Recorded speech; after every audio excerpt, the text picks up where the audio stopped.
Hello everyone and welcome to our second part of calculus derivative exercise. So let's now proceed. In this exercise, our first problem is we are asked to get the derivative of 4 square root of x plus 1 all over x plus 5x raised to 4. This is 5, right? There we go. Okay, so how are we going to get the derivative of this given function? First we have a radical term, which is basically in a square root. And here we have a term here that is basically a variable that's located on the denominator. So what we're going to do is that these two, we're going to convert it into its exponential expression. Basically, we can convert this into like this, the one that has an exponent above the variable. We can do that. All right. So let's start first with the one that has a root, which is basically this square root of x. So this can be represented as the n root of a raised to m or n root of a raised to m. So if you see this type of term, okay, we can we can convert its term into its exponential expression. All we need to do is that we copy the base, which is a, then we will have an exponent.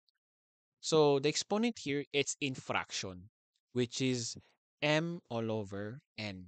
So that means the m, that's the exponent of your a or the exponent of the radical term. Then the n, that's the nth root of your root. That's basically the number of your root. So for example, I have cube of x. So in here, x has no visible exponent. That means it actually has an exponent of 1. So to rewrite it this way, this is just the same as x raised to 1/3. Okay? So in this case, we have 4 square root of x, right? So we can rewrite this as 4 times x raised to 1/2. Square root, square root, the n here is just 2. Okay? It's just 2. That's why we have a denominator of 2 as our that's why we have 2 as our denominator. Then next is we have 1 all over x. So in 1 all over x, what we can do here is we're going to apply reciprocal law of exponents. Basically, x raised to n is just the same as 1 all over x raised to negative n, where your letter n, that's basically the exponent. Or we have x raised to negative n is just the same as 1 all over x raised to n. So what does this mean? It means that if you're going to put x below, the exponent will change the sign. So for example, like this, x raised to n, I want to bring it down. What happens is that the exponent of the x changes. Likewise, for this condition, you have negative exponent. If you're going to bring it down, the sign of the exponent changes. So here we have 1 all over x, right? What we can do is we can bring it up. But what happens if we bring it up? So if we're going to bring it up, it's just the same as what happens if we bring x below. So meaning we're going to change the sign of the exponent. So we have 1 all over x. X has no visible exponent. So that means that there's an exponent of 1 here. So to bring it up, the result would be 1 all over x raised to negative 1. All right? Then we can now copy the other terms, which is 5x raised to 4. All right? The first rule of differentiation is we will basically distribute this operator to each of the terms here. All right? So what happens is we will have the derivative of 4x raised to 1/2 plus the derivative of x raised to negative 1 plus the derivative of 5x raised to 4. That's it. All right. Then next, we will apply constant multiple rule of differentiation. By the way, what I did here is an example of sum and difference rule of differentiation. Right? Basically, if all functions are separated by addition or subtraction operation, just simply distribute this d all over dx to each of the terms and you have this. Okay? That's sum and difference rule. Now, another rule we're going to apply is constant rule of differentiation. So what does constant rule of differentiation do? So you see the first term and the second term, we have a constant number, 4 and 5, that is beside to a algebraic function. So what we're going to do here is we can actually bring it out. That is according to constant rule of differentiation. So we will have 4 times the derivative of x raised to 1 half. All right? If you have no idea, like what I mean by constant rule of differentiation, I'm just gonna write the formula later after we're going to do this. Okay? So, anyway, we have 5 times the derivative of x raised to 4. So, when we say constant rule of differentiation, it looks like this. The derivative of a times f of x. Let a be the constant term or constant number. So here, we can have a times the derivative of f of x. So in other words, we can just simply bring out the a outside and we're just gonna differentiate or get the derivative of the function. And that's it. That's constant multiple rule. All right. I think I've already introduced this rule on the first video, so I suggest you should watch that. All right. Now, what are we going to do now? Now we can apply one rule of differentiation, which is the power rule of differentiation. Why are we going to use power rule of differentiation? So first and foremost, let's recall the formula of power rule of differentiation. So the power rule of differentiation is useful when we have a given terms that has an exponent, just like this, x raised to n. So the derivative of x raised to n is n times x raised to n minus 1. Okay? That is the power rule of differentiation. We are going to use this if the terms have an exponent. Okay, exponent. A variable that has an exponent. So we have x raised to 1 half, x raised to negative 1, and x raised to 4. These three, they have exponents. So we can use power rule here. So how to apply it? Basically, all right, let's start first with the first term, x raised to 1 half. Basically, what we're going to do here is first, we bring down the exponent. So we will have 1 half. Then next, copy the function here. We have x raised to 1 half. Then the exponent above, which is 1 half, you're going to subtract it by 1. Okay? Now, we will do the same thing for the next two terms.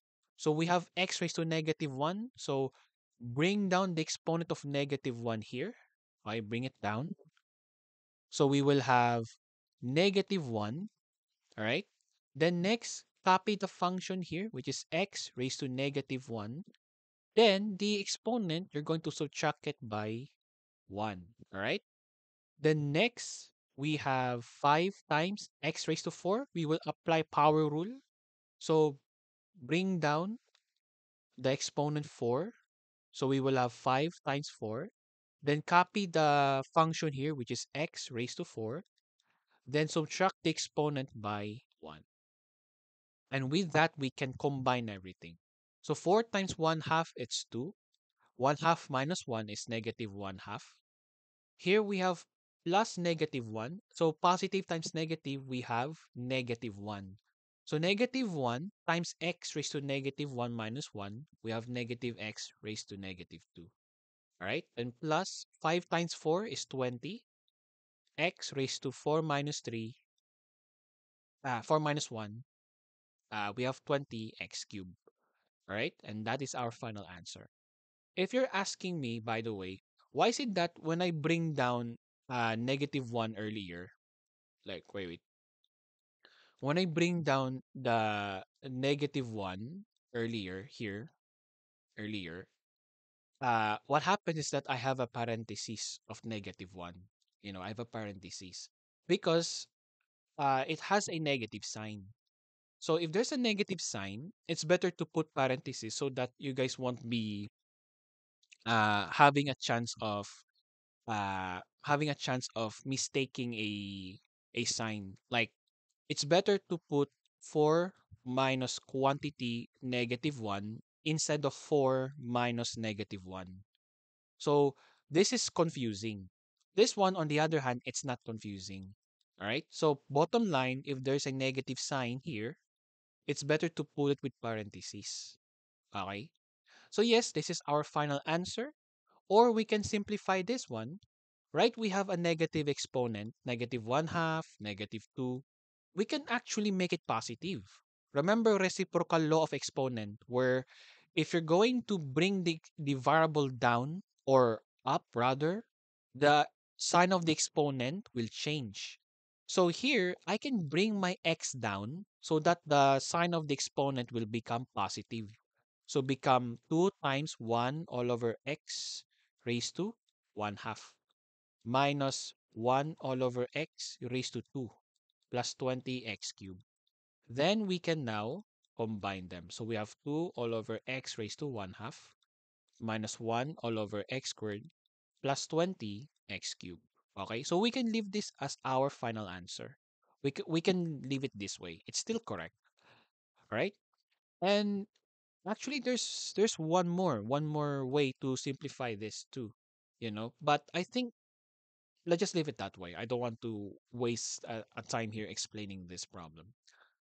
All right. So let's proceed to the next problem. We have this one: the derivative of the square of 2x minus 1. How will you get the derivative of this one? This is a squared binomial. So how will you get the derivative? There are two ways, or actually three, but let's make it into two. All right. The first way is expansion. We will expand this one. What I mean by expand is there shall never be what do you call this one? There shall never be parentheses. Okay, like everything should be expanded. So there are two ways on how would you expand this one. So one is by FOIL method. Let's just say I have x plus y raised to 2. X plus y raised to 2 is just the same as x plus y times x plus y. Okay? The exponent 2 tells us that there are 2 x plus y. So similarly here in this case, we have 2x minus 1 squared, right? So we can have 2 2x minus 1. So it's like this. Then you will do FOIL method. Or you can just use the technique here, which is it's simple. All right? So here's the technique. I'm just gonna go direct to the point. First and foremost, all right, the left term that would be your first term, and the second term that would be on the right term. All right. So the first thing that you're going to do here is you're going to square the first term. So square 2x. Okay, put an exponent of 2. All right. Next plus. Now the second step is twice the product of your first term and the second term. Or basically, the second step is 2 times the first term and the second term. So the first term, 2x, times the second term, minus 1. All right? Then last step is you're going to square the last term. So the last term here is -1. So square it. All right? Then now we combine them.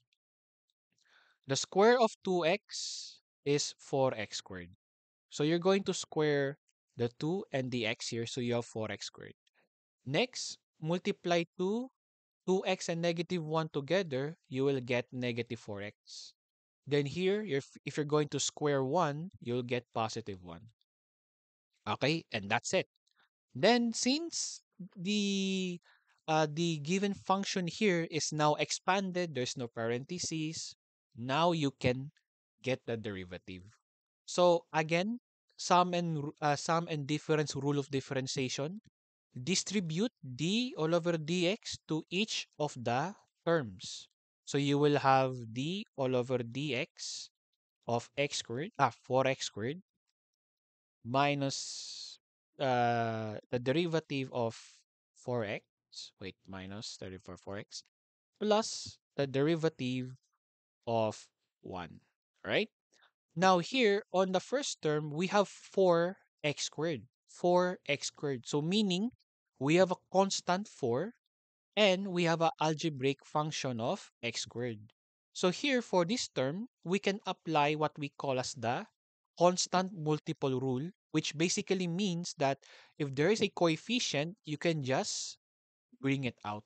So you will have 4 times the derivative of x squared, right? Minus the derivative of 4x plus the derivative of 1. Actually, we can apply constant rule of differentiation for the second term, but I have another rule for this one instead. Okay? And speaking of another rule of differentiation, let's now use what rules of differentiation we're going to use for this problem. So here we have x squared, 4x, and 1. So remember, if we have an exponent of a variable, we're going to use the power rule of differentiation. All right? So if you're going to get the derivative of x raised to n, what are you going to do? You bring down the n, then copy the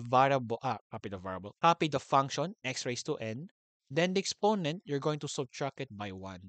You're going to use this only for the first term, all right?